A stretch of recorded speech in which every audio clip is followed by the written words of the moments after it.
Ito po mga kagarden, ang ginagawa kong organic pesticide para po hindi tayo gagamit ng chemical na pesticide sa ating mga gulay, lalo na sa mga madadahon na gulay. Ito po organic pesticide. Ito po ay bawang. Ayan, bawang po yan. Tinalupan ko at tinadtad ko ng pinong-pino kasi wala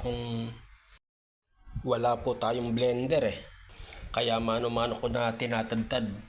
Bawang, tapos luya, tapos asukal na pinakaitim, negro kung tawagin. Tapos lalagyan po yan ng suka. Kung gaano kadami yung bawang at luya, ganoon din po kadami ang asukal o molasses. Asukal na negro o molasses. Tapos suka, at saka lalagyan ko pa po ng konting sili.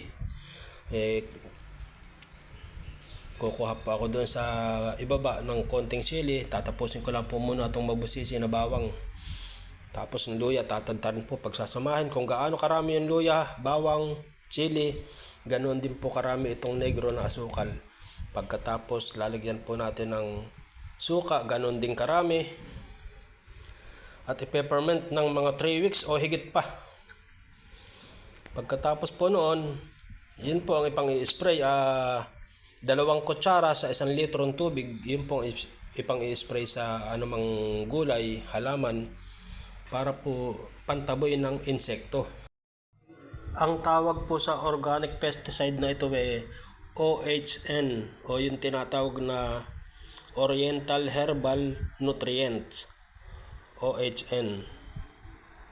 Hindi po tayo gagamit ng chemical, lalo na po sa mga pechay at lettuce.